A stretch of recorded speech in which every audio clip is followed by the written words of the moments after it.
प्रेक्षक हो, आचार्य 90 FM वर मी आज तेजस्विनी आपलं मनपूर्वक स्वागत करते. श्रोते हो, आज आपण स्वातंत्र्य दिनानिमित्त विशेष कार्यक्रम घेऊन आलेलो आहोत.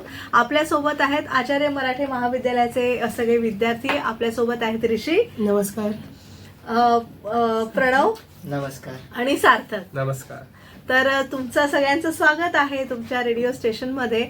आणि आज आपण स्वातंत्र्य दिना विशेष भागामध्ये आपण ज्या स्वातंत्र्य सैनिकांनी आपल्या भारताला स्वातंत्र्य मिळवून दिलं त्यांच्याविषयी जाणून घेणार आहोत. कारण त्यांचं जे बलिदान आहे ते आपल्या आजच्या तरुणांनाही कळलं पाहिजे.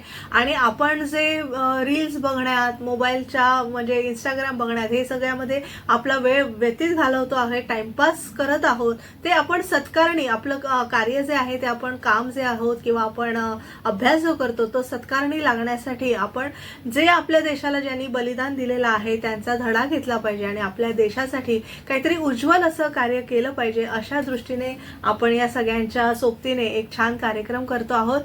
यांच्या बलिदानातनं, या स्वातंत्र्य सैनिकांच्या बलिदानातनं आपल्याला कळणार आहे की भारताला स्वातंत्र्य मिळून एवढी वर्ष झाली, पण आपण ते किती चांगल्या पद्धतीने भारताला उज्ज्वल तेकडे नेण्याचा आपला प्रयत्न असणार आहे. कारण कुठलंही स्वातंत्र्य आपल्याला सहजासहजी मिळालेलं नाहीये. आजही आपण बघतो, जेव्हा युद्धजन्य परिस्थिती आहे आपल्या देशात चालू, तेव्हा आपल्याला गॅस मिळत नाहीये किंवा आपल्याला इलेक्ट्रिसिटीचा तुटवडा आहे, आपल्याला बाईक चालवायला इंधन लागतं, इंधनाची कमतरता आहे. म्हणजे कुठल्याही प्रकारचं युद्ध असलं की आपल्याला फार तणावग्रस्त परिस्थिती निर्माण होते. आणि तेव्हा तर आपण इतकी वर्ष आपण ब्रिटिशांच्या साम्राज्याखाली होतो आणि त्यामुळे यातनं सगळं, या पारतंत्र्यातनं जो स्वातंत्र्य मिळाल्याचा जो दिवस आहे तो आपण आता फार अभिमानाने साजरा करतो. पण त्यासाठी या सगळ्यांनी दिलेलं बलिदान हे नक्कीच लक्षात ठेवायला हवं. तर सुरुवात करूया आजच्या कार्यक्रमाला. आज मी ऋषीला विनंती करते. ऋषी, आज तू कोणाबद्दल माहिती सांगणार आहेस? नमस्कार. तर मी आज लोकमान्य बाळ गंगाधर टिळक यांच्याविषयी माहिती सांगणार आहे. वा वा वा. तर ऐकूया लोकमान्य बाळ गंगाधर टिळकांबद्दल. मी शेंगा खाल्ल्या नाहीत तर मी टरफलं उचलणार नाहीत, असा आपल्याला धडा होता शाळेमध्ये. आणि म्हणजे इतका प्रामाणिकपणा. आणि टिळकांनंतर आपण जर्नलिझमची ही सगळी मुलं आहेत, मास मीडियाची मुलं आहेत, तेव्हा टिळकांचं एक जर्नलिझम झालेलं आहे. त्यांनी केसरी सारखं वर्तमानपत्र तेव्हा सुरू केलं. तेव्हा जर्नलिझम हा शब्द नव्हता, पण पत्रकारिता हा शब्द होता. आणि पत्रकारितेचा खरी मुहूर्तमेढ रोवली ती टिळकांनीच रोवलेली आहे. तर अर्थातच आपण टिळकांपासून सुरुवात करूया. नमस्कार, तुम्ही ऐकत आहात आचार्य 90 FM युअर ओन रेडिओ. तर आजचा आपलं स्पेशल सेगमेंट अशा व्यक्तीबद्दल आहे ज्यांनी स्वराज्य हा फक्त नारा न ठेवता त्याला चावल दिली. त्यांचं नाव आहे लोकमान्य बाळ गंगाधर टिळक. बरोबर. टिळकांचा जन्म 23 जुलै 1856 साली झालेला रत्नागिरी जिल्ह्यात. वडील गंगाधर पंत एक शिक्षक होते. लहानपणापासूनच टिळक खूप हुशार, गणितात तर ते जीनियस होते. पुण्यामध्ये शिकत असताना ते नेहमी क्लासमध्ये फर्स्ट यायचे. 1880 मध्ये ते BA आणि LLB पास झाले. वकिली करू शकत होते, लाखो कमवू शकत होते. पण त्यांच्या मनात एकच प्रश्न होता, मी स्वतःसाठी जगायचं का, देशासाठी जगायचं? आणि त्यांनी निवडला देश.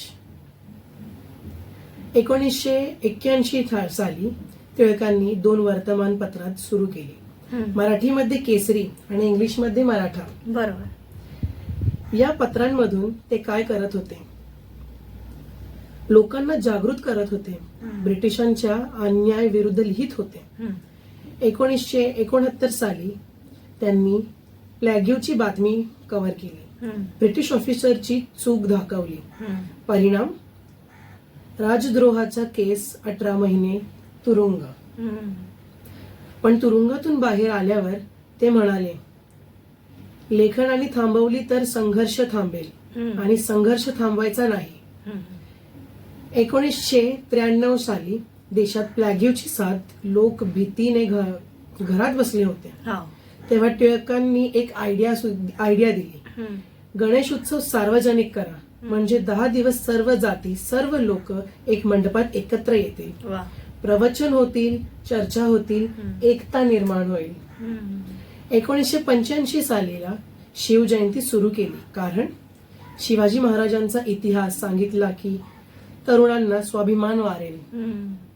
आज मुंबई, पुणेमध्ये जे मोठ्या उत्साहात गणेशोत्सव साजरा केला जातो त्याचं श्रेय लोकमान्य टिळकांनाच जातं. 1905 साली बेंगालची फळकणी देशभरात राग होता.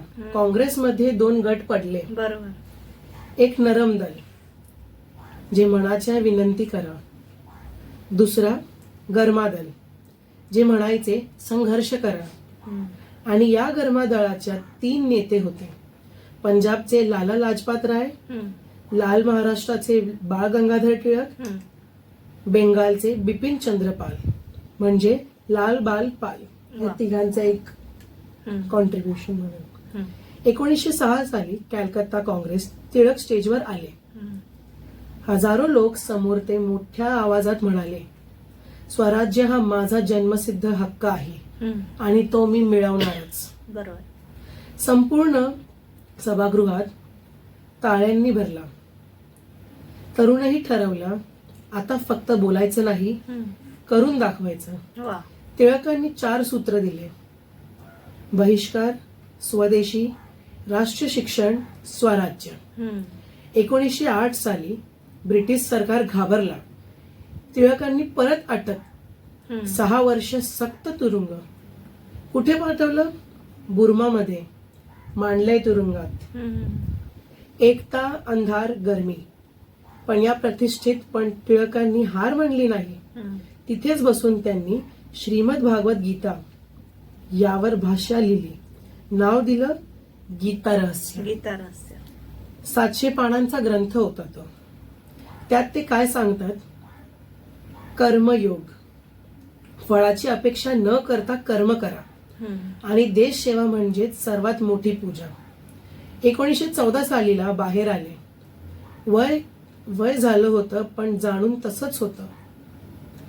टिळक फक्त नेते नव्हते,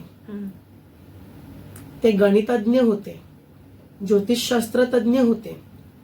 ओरियन आणि Arctic home in the Vedas हे त्यांचे रिसर्च ग्रंथ आज पण वाचायला जातात. समाज सुधारणेला पण ते सपोर्ट करायचे.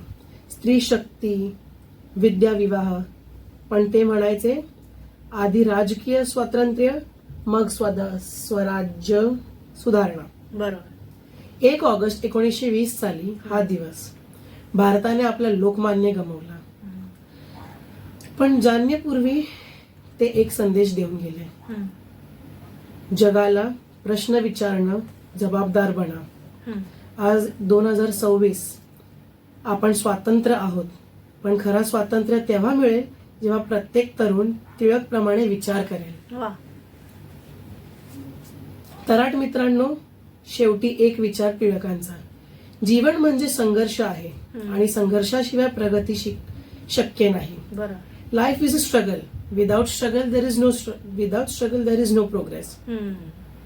पुढच्या वेळा गणपती मंडळात गेला की किंवा स्वराज्य शब्द ऐकला की 1 सेकंड टिळकांना आठवा. आज सेगमेंट तुम्हाला कसा वाटला हे आम्हाला नक्कीच कळवा. धन्यवाद. खूप छान. आणि मी त्या जोडीला गणेशोत्सवात तुम्ही लोकमान्य बाळ गंगाधर टिळकांची आठवण काढाच, पण एकदा रत्नागिरीला जा. रत्नागिरी अगदी आपण बाय कार गेला तर एकदा 4 तासात पोहोचू शकतो, बाय रोड गेला तर. आणि हो, वंदे भारत वगैरे ट्रेन्स आहेत, अगदी 1-5-6 तासात तुम्ही आरामात रत्नागिरीला पोहोचू शकता. आणि त्यांचं निवासस्थान आहे टिळकांचं, तर ते अवश्य पहा. त्यांचा वाडा आहे, तो सुंदर वाडा आहे. आणि खूप अशा गोष्टी टिळकांविषयी ज्यांना प्रेम आहे त्यांनी नक्की जाऊन त्या गोष्टी पाहू शकता. त्यांच्या वापरातल्या गोष्टी, ते झोपायचा पलंग आणि ते बसायचे ती खुर्ची आणि ते लिहायचे ती सगळी सामग्री तिथे छान अशी प्रदर्शनात मांडलेली आहे. वस्तू संग्रहालय आहे त्यांचं. तर टिळकांचा वाडा आणि रत्नागिरीत गणपतीपुळेला देखील तुम्ही भेट घेऊ शकता. आरेवारे समुद्र किनाऱ्यावर देखील तुम्ही जाऊ शकता. अशी सुंदर रत्नागिरी आहे जिथे टिळकांचा जन्म झाला. तर त्यांचं निवासस्थान आपण नक्की पाहू शकता. टिळकांनी आपल्याला हीच शिकवण दिली की आपण फक्त महाराष्ट्राचा वारसा नाही तर आपल्या पूर्ण देशातला वारसा कसा जपण्याचा हे खूप छोटे छोटे आयडियाज दिलेत, त्यांनी करून सुद्धा दाखवले. तर सगळ्या तरुणांना माझी फक्त ही एकच विनंती असेल की टिळकांचे विचार घेऊन जर आपण पुढे चाललो तर आपल्या भविष्यात आपण काहीतरी बनू शकतो. आणि आत्ताच सध्याचं एक उदाहरण म्हणजे शिक्षण अधिकाऱ्यांचं ते आपलं एवढे मोठे आंदोलन झालेले. तर त्या गोष्टीत एवढं आंदोलन वगैरे परत खूप काही गोष्टी झाल्या ज्यात आपण नाही बोललो, तर त्या जागेवर आपण जर टिळकांचे विचार घेऊन आंदोलन काढलं असतं तर आजपर्यंत आपण खूप काही मिळवलं असतं. खरंच खूप छान विचार मांडलेस तू ऋषी. आता प्रणवकडे वळूया. प्रणव, तू आज कोणाबद्दल आम्हाला माहिती सांगणार आहेस? मी आज सरदार वल्लभभाई पटेल यांच्याबद्दल तुम्हाला थोडी माहिती देणार आहे. नक्कीच, चालेल. नमस्ते सगळ्यांना. मी प्रणव. आज आपण बोलणार आहोत सरदार वल्लभभाई पटेल सोबत. Whenever we hear the name Sardar Vallabhbhai Patel, we think of strength, unity, leadership and his courage. His contribution to our country is so great that without him the map of India might have looked different. So let us know more about this inspiring personality. Sardar Vallabhbhai Patel was born on 31st October 1875 in Nayand, Gujarat. He studied law and became successful lawyer. But when Mahatma Gandhi started the freedom movement, Sardar Patel left his successful career and dedicated his life serving the nation. His honesty, discipline and leadership made one of the most respected leaders of India. Sardar Patel actively participated in India's freedom struggle. One of the biggest achievements before independence was leading the Bardoli Satyagraha in 1928. The farmers were suffering because of the high taxes imposed by the British government.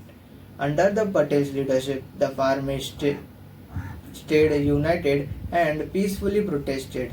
Their determination forced and British government has to reduce the taxes.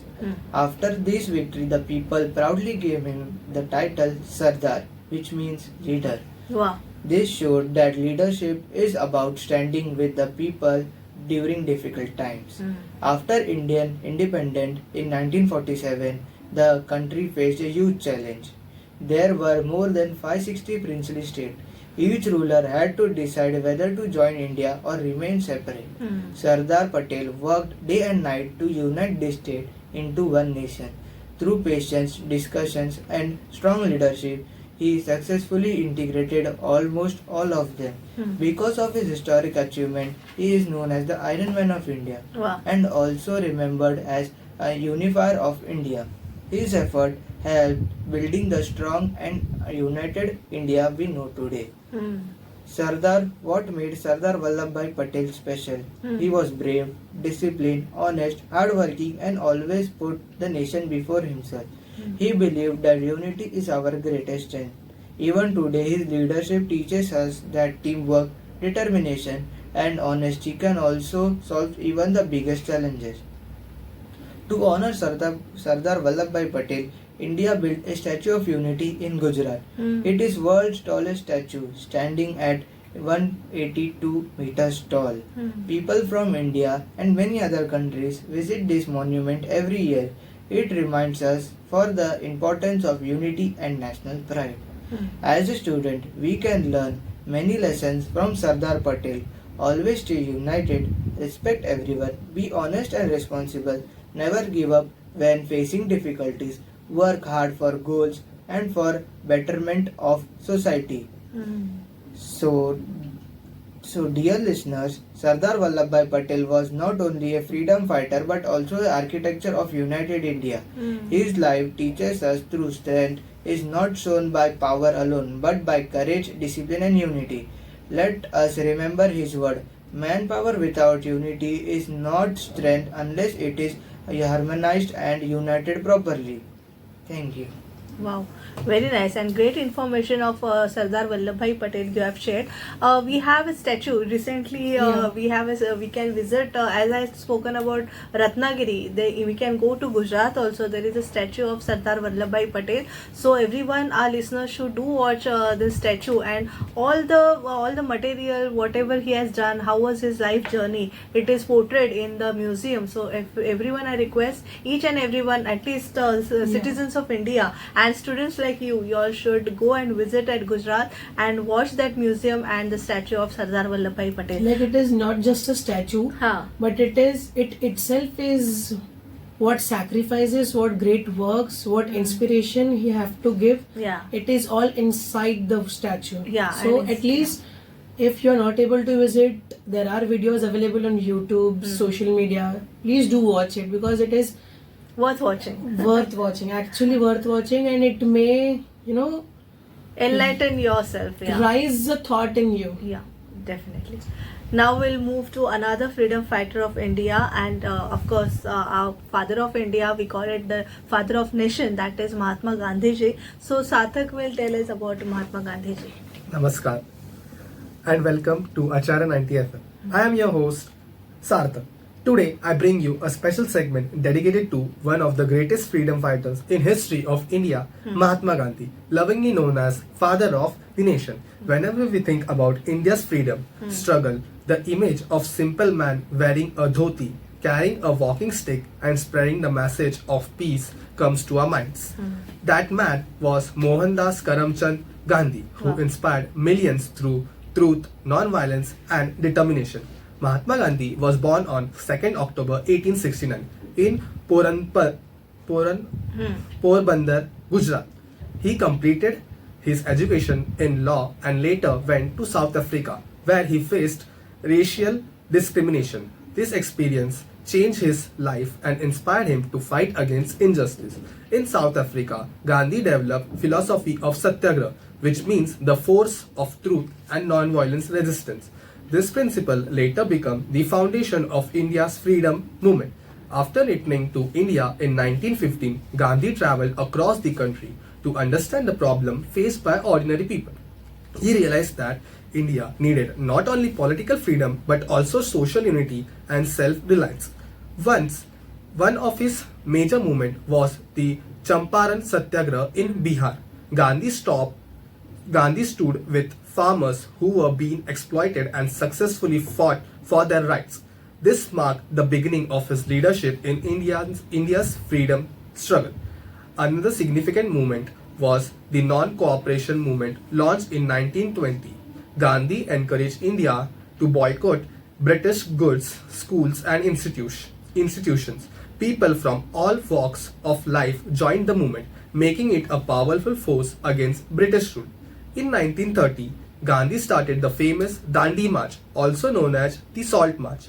He walked nearly 390 kilometers from Sabarmati Ashram to Dandi to protest the British tax on salt. This peaceful protest attracted worldwide attention and became a symbol of resistance. Gandhi strongly believed that non-violence was powerful than violence. He taught people that real strength lies in patience, courage and truth.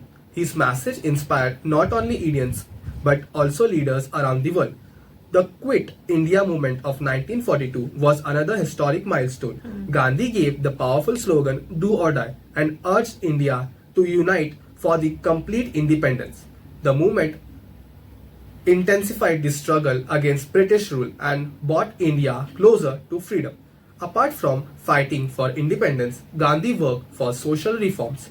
He opposed untouchability, promoted education, encouraged cleanliness, and supported equality among all communities. He dreamed of India where everyone could live with dignity and respect.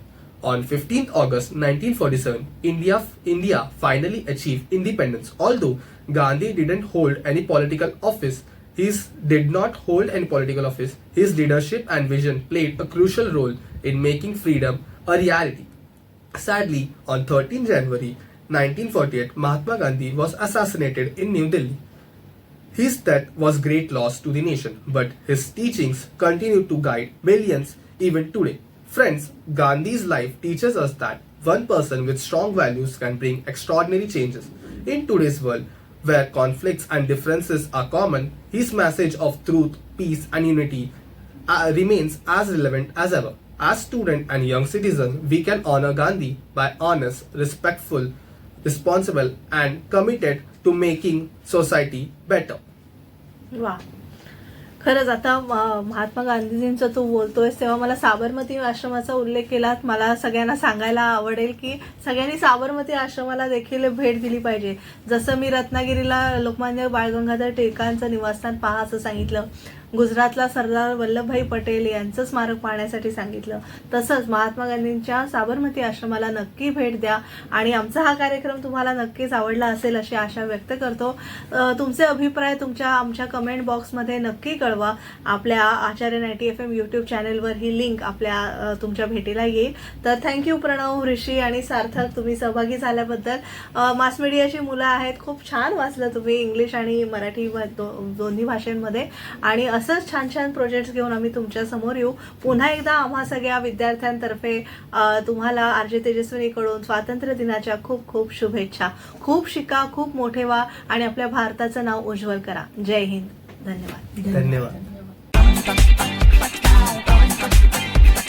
Acharya